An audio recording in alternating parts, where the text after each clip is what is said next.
What is going on, alpha males? Welcome, and hopefully welcome back to the Alpha Male Podcast. The podcast where we talk about what it means to be a man the right way, with God at the center, strong, dominant, and in control, made in the very image of God. We don't apologize for it. Going to try a different format today. Instead of putting the bio in, I'm going to kind of get into the main topic. I'll put the bio in at the end for people that want to hear it. By God's grace, I do believe we get new listeners all the time, but for people that hear it over and over again, it may get a bit redundant. So we'll try this out and see how it works. Feedback would be appreciated, and you can give feedback at goodshepherdtraining.com. What are we going to talk about today? Lessons learned in working out. Obviously, there was like gym class and whatnot, but I think I started working out seriously at age 14. Aside from competitive shooting, I do believe that wrestling was the first real sport I ever played besides, just like for fun baseball. But I'm talking, I was actually wanted to be competitive and really pushed in that sport. I think either that same year or maybe a year or two after, I started competitive weightlifting and started working out somewhere in there. So let's say between 14 and 16, something like 24 years I've been working out. And with very brief interruptions, as in during the war, I've been pretty much working out consistently ever since. Even during the war, you think it's all combat, but a lot of times there's lulls in between. So I remember during the war, on days when I didn't have to dig a foxhole, a fighting position, which is kind of a workout in itself with an e-tool, do push-ups or pull-ups on an armored vehicle or something like that. So even then I did what I could. But I've been working out for 20-something years, pretty consistently. I've learned some lessons in that. If you've listened for any length of time, you've probably listened to the lessons learned from the Marine Corps, lessons learned from law enforcement. This is a lessons learned from working out. I think there's some good life lessons in working out. Well, let's talk about one. Nobody's going to give you big muscles, right? Nobody's just going to hand them to you. You can't pay somebody to work out for you. It seems like in today's culture, click something on Amazon, it'll get sent to you. Somebody else will deliver it to you. Or pay somebody else to do your dirty work. And I'm all about delegation. That's not what I'm talking about. But you can't pay somebody else to work out for you. You could pay a personal trainer to give you some advice, to give you some tips, best practices, but you can't pay him to work out for you. You can't, no matter how much you pay that man, have him bench press for you and you get those muscles. If you want to be better at bench press, you have to do it. You have to put in the sweat and the pain and the time and the effort. You can't buy your way out of that. You can't buy your way into big muscles. It just doesn't work. And some things in life, to be honest, you can just buy your way out of or buy something. But not everything. You can buy a super fancy car, but that's not going to make you a good driver.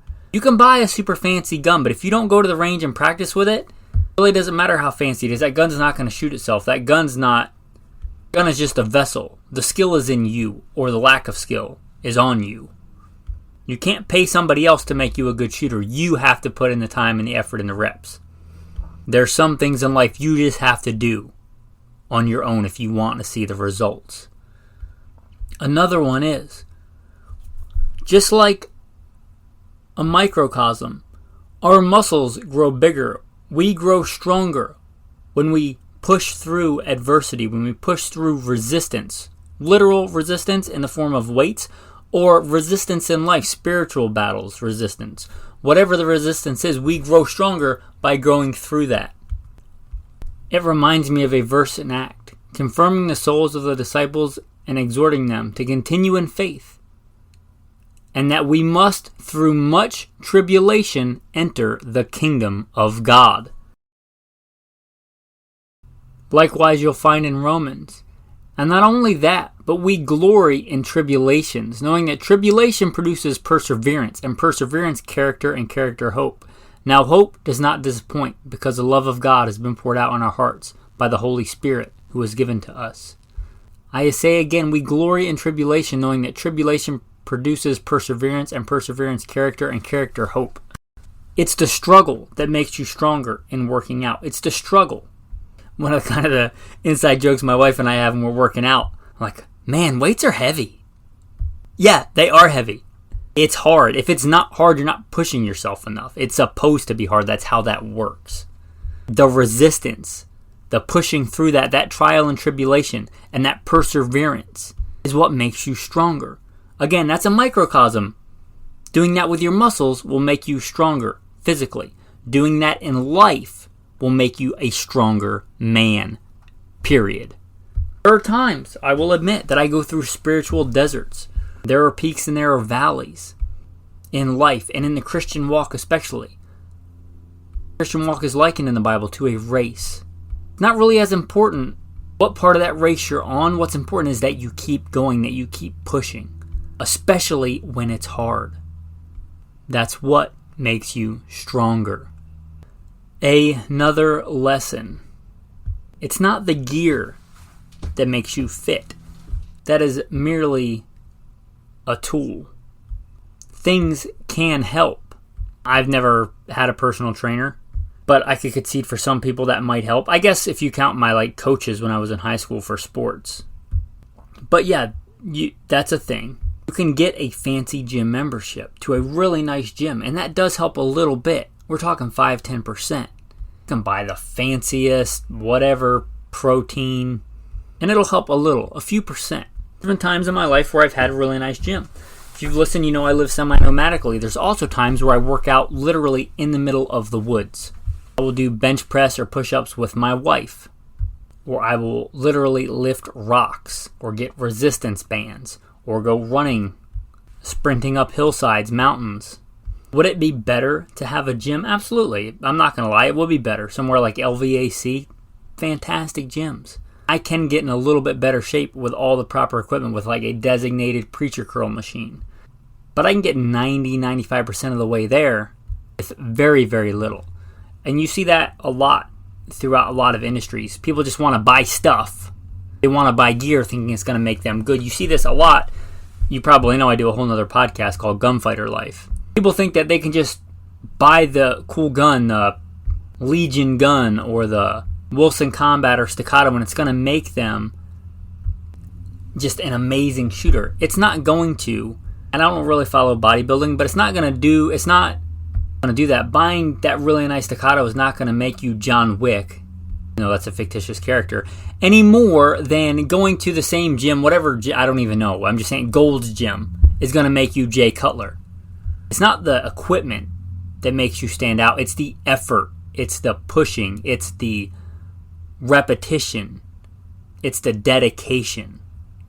The other stuff helps a few degrees. I have won more than a few shooting competitions. If you've listened to the bio, state rifle and pistol champion, regional champion, I know what that takes, and that gear can make a few percentage points difference, and sometimes that's a big difference. Sometimes the difference between first place and third or fourth place, let alone second place in a competition, can be tenths of a second over the course of many, many stages. So yeah, that equipment does make a little bit of a difference. I don't care how much fancy equipment you buy, you're not going to show up to a shooting competition if you've never done one and win. It just doesn't work that way. And likewise, you can get the nicest gym. I was a big fan of LVAC. They're great gyms. They're kind of small regional. Any really, really nice gym, right? You could have a subscription to Muscle Beach. I like working out at Muscle Beach, where a lot of the first bodybuilders, Arnold and stuff, got their start. I have a membership there, but if you never go, if you never put in the sets and the reps, it doesn't matter. Hire the best personal trainer. You could buy the same personal trainer as Jay Cutler, or I don't really follow bodybuilding, right? He's the one that comes to mind. But you could buy his same personal trainer probably. That doesn't mean that you're going to look like him or be as strong as him if you don't actually work out. You could take the same supplements. You could drink the same protein powder. But if you don't do the things, you get what I'm saying. Better off eating cans of tuna and going running and doing push-ups every day, literally with whatever shoes you have, whatever equipment you have, doing that consistently for 6 months, or buying all that stuff and going once a week. You get what I'm saying? It'll make a little bit of difference. If you're putting in time and effort every day, working out once or twice a day, it helps to have a nice gym. I'm not going to lie. I like running on an indoor track when it's 115 outside or when it's freezing cold outside. It is nice. I'm talking a few percentage points difference. Far, far more important that you actually do the stuff and put in the time and the pain. The same with shooting. It's the same. I find myself in Central Florida right now, east of the Mississippi, and it's really hard to do what I would call any kind of practical shooting here. At least it's proven hard so far for me. Hopefully that's a challenge I'll overcome. I can still dry fire every day. Is it as good? No, but I'll be 90-95% as good doing that every day and doing some kind of practical shooting. We're just making excuses and not practicing. You see the correlation there. There's many other things in life you could do that with. Here's another thing I think has a big correlation with the rest of life, and I think maybe sorely missing in maybe, let's call it modern manliness. Some things you're not going to get just because you really, really want them, right? It doesn't work that way. I can't say, I really, really want big muscles. I can turn that desire into action, but until I turn that potential energy into kinetic energy, it doesn't matter. I could sit on my couch and really, really want to look like Arnold Schwarzenegger. I could sit there and, I couldn't because I don't have TV, but somebody could watch Netflix and eat Doritos and really, really want to be in shape. It doesn't matter. Your muscles don't care. You have to do it. You have to put it into action. Potential versus kinetic, in motion, in action. It doesn't matter that you really, really want it. You have to do it. You have to do the things. Nobody's going to hand you that. I do the same thing. I'm trying right now to get this podcast to be a legitimate source of income so I can focus on this and do this. And I've been trying that for a while. And I'm sure it's like that with any small business. Nobody cares that you really, really want the business to succeed or you think it's a really, really good idea. You have to do it. You have to, day after day, put in the effort and the time and do it. You're not going to succeed just because you really, really want it to. You have to make it. You have to do it. So many things like that in life.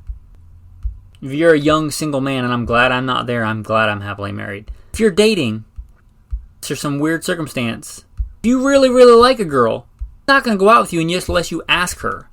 No matter how much you really, really want that girl to like you, unless you're the kind of man that she is interested in, right? She's not going to be interested in you. It doesn't matter how much you really, really want it to work. It doesn't matter how much you love them. One of the lessons I learned as a young man dating, there is no direct correlation in how much you love a girl versus how much they love you back. You could really, really, really love a girl, be madly in love with her, and she could give two craps about you, just to put it bluntly. Or sometimes it's the opposite. A girl really, really likes you, but you're just not into that girl. They're not going to like you just because you really, really, really like them and want it to work out. We talked about the business correlation. You go to the shooting correlation. You don't hit the bullseye just because you really, really want to. That target is honest. That's one of the reasons I like shooting so much. Bring it to something archery. Like we already talked about shooting quite a bit. That's a thing that I'm big into. But archery, I also like archery. I know one thing about archery. That target could care less how I feel on the other end of that bow. It only matters that I apply the fundamentals and do the things properly and correctly to get the result that is desired. You want to consistently hit the bullseye.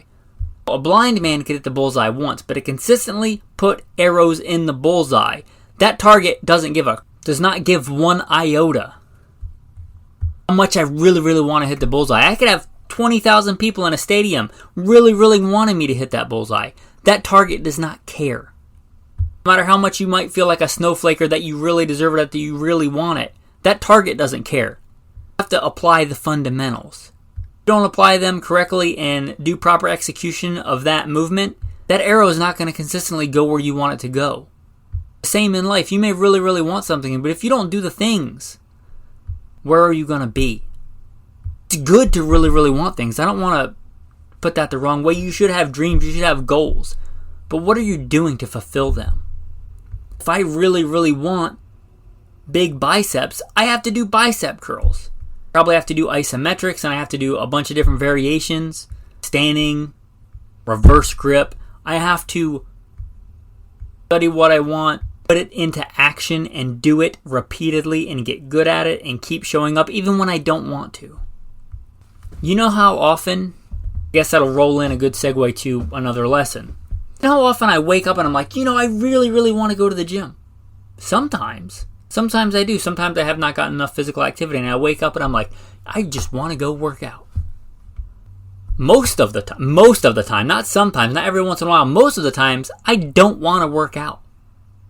I'll be honest, I just don't. But I've worked out consistently, again, for over 20 years. My general rule is, if I don't work more than 12 hours a day, I work out twice a day. Whether I want to or not. On days when I work more than 12 hours, I'll settle for once a day. Whether I want to or not. You think after a 10-hour shift, grave shift even, that I want to go work out? No, I don't. But I do it anyway. Your muscles, again, don't care that you don't want to do it. I'm going to give you a free pass.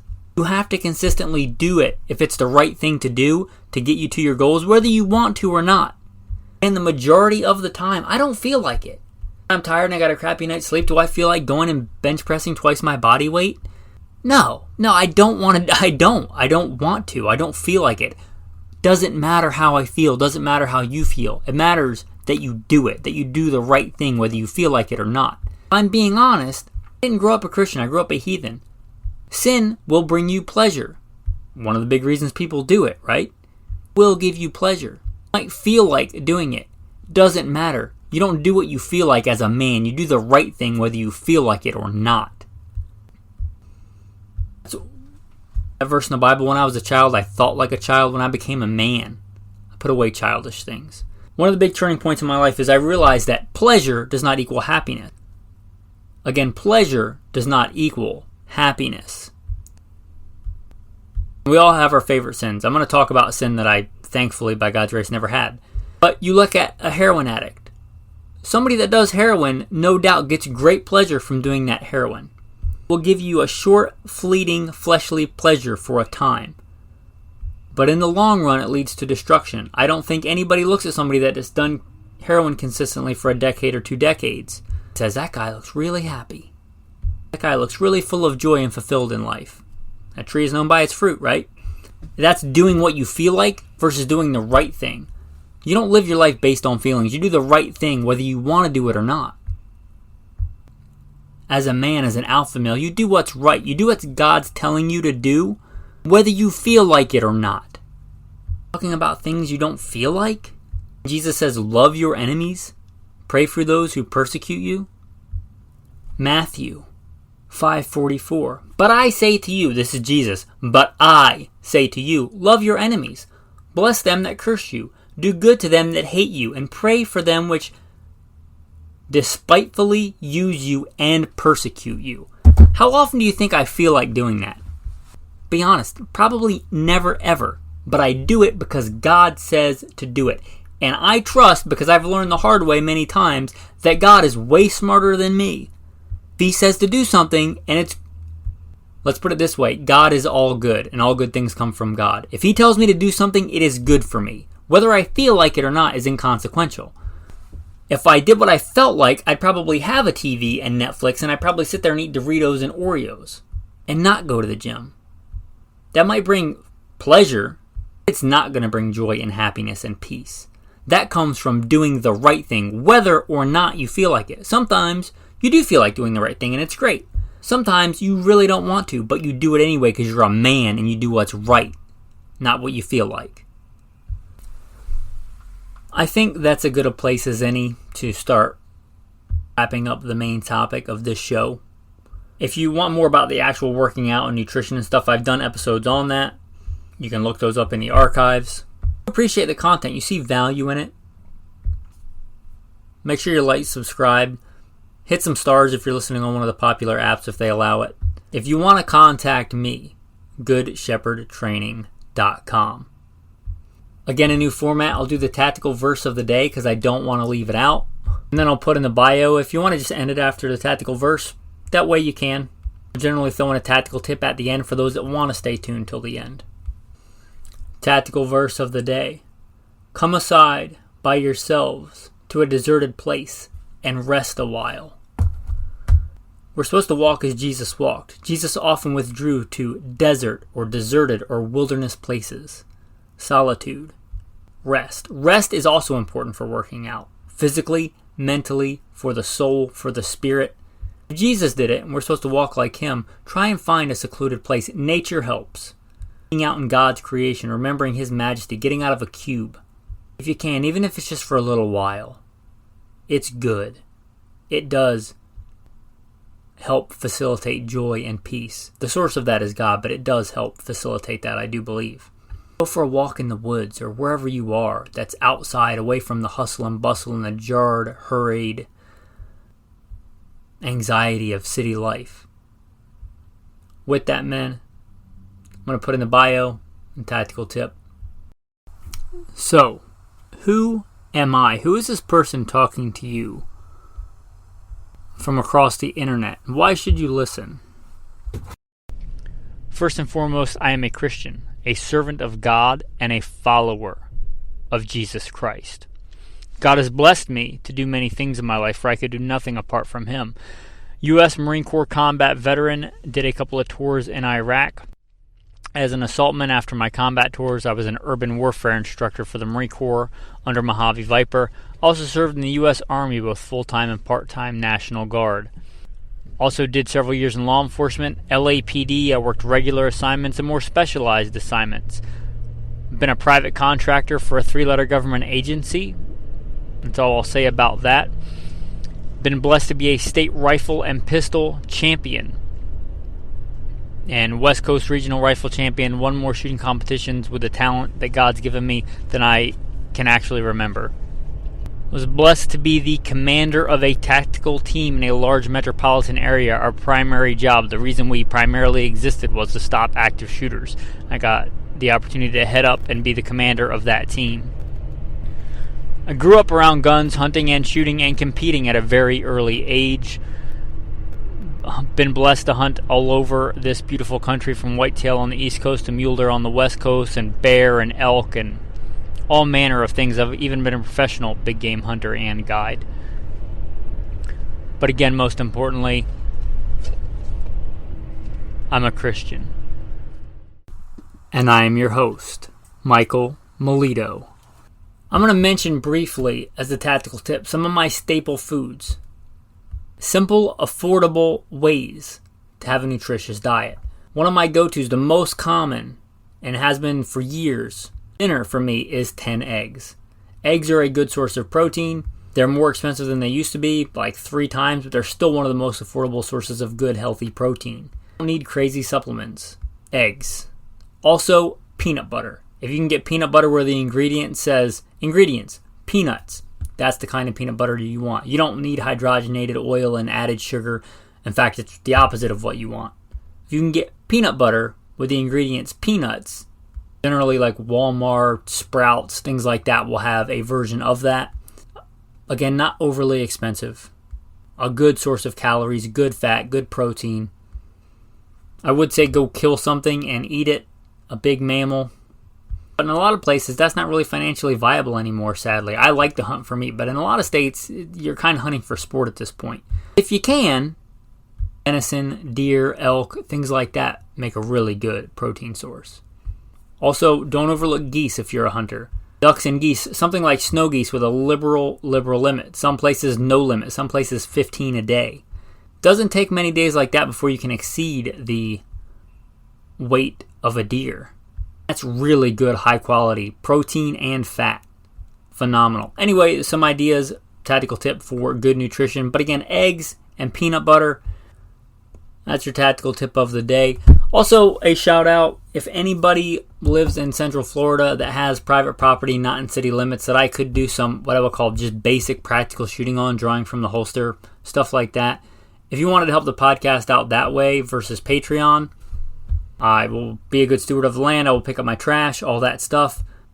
But it would be nice. If I just have to dry fire, it is what it is. It would be nice to have a place, Central Florida area, where I could go shooting. Again, if you want to reach me, goodshepherdtraining.com. Thanks, and have a blessed day. A special announcement. A new patron giveaway for all new patrons in the month of January in the year of our Lord 2023. There will be a giveaway of a bailout bag, a mini bug out bag. If you've listened for a while to different episodes, you'll know I'm big on that concept. That next level up from your EDC. For all new patrons this month, a chance to win the Smith & Wesson M&P Sling Bag. It's designed to carry a gun and magazines. It's designed to carry a full-size fighting handgun. My wife's full-size M&P fits in there really nicely. 2 spare magazines. You could fit more, but it has specialized pouches for that. And I'm also giving away with it a really nice, good, what I think is a well-balanced fixed blade knife. It's an SOG Bushcraft. It's called the Bushcraft, but it will be a fine tactical fighting knife. It will be a fine Bushcraft knife. It's beefy enough that I would not feel bad putting it on a war belt or on a chest rig, and I wouldn't feel bad if I had to bone out milk with it on the side of a mountain. It's a decent knife. And it's SOG, it's not some junk brand knife you find at a gas station. It's a good knife. The bag and the knife will be raffled off. All new patrons will have a chance to win. If you want to enter this, go to the Patreon page. There should be a link in the show notes. We'll put pictures up. You may have to scroll down a little bit in the feed. A lot of the stuff, most of the stuff in Patreon is for patrons, but I will make this viewable to everybody. So if you want to check out pictures of this, and you want some other stuff, because there's some other free content that I put out for everybody on the Patreon page. Anyway, check it out. Don't worry if you're already a patron. I want to do a special giveaway, and I'm only going to tell the patrons, at least until after I give it away, what that stuff is I'm going to give away for existing patrons. Anyway, check it out. If you want to win the knife, the bag, click on the link and become a patron. I guess I should put in the caveat, you're going to have to be 18 because I'm shipping a knife, and I'm going to limit it to living in the United States.